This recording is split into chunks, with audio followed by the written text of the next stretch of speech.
Hello everyone, and welcome to Power Pages Tips. My name is Nicholas Hayduk, and this is tip number 318, Application ID.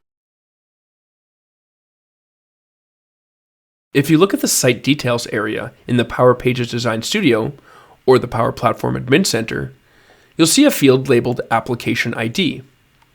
This value is always a GUID. In this tip, we'll look at why it can be helpful to know this seemingly random string of characters. Before we dive into the details, don't forget to subscribe to the Engineered Code YouTube channel for our weekly tips, monthly community calls, and lots of other Power Pages and Power Platform content. While the label is quite accurate, the word application is somewhat overused in our space. Are we talking about our Power Pages web application? Kind of, but not exactly. In this case, the application refers to the application registered in your Entra ID tenant, formerly known as Azure AD. In simple terms, applications in Entra ID are a way of giving software applications an identity.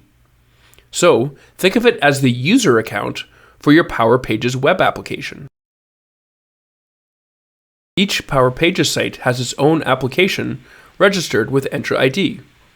This application is then what is used to communicate between the Power Pages site and other Microsoft services. The best example is Dataverse. If you create a new row in Dataverse via Power Pages, look at the Created By user. It will be the application with that ID. Another example is the Power BI embedded integration. When setting up Power Pages to interact directly with Power BI, you need to give certain permissions. This is done by adding that application to the appropriate security group. Yet another example is the out-of-the-box integration with Entra ID as an authentication provider in Power Pages. Again, this application is what is used to make that possible.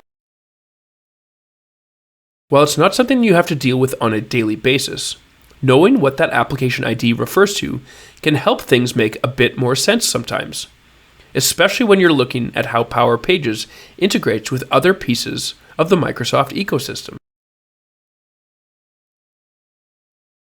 Thanks for watching, and I hope you found the Power Pages tip number 318 on Application ID useful.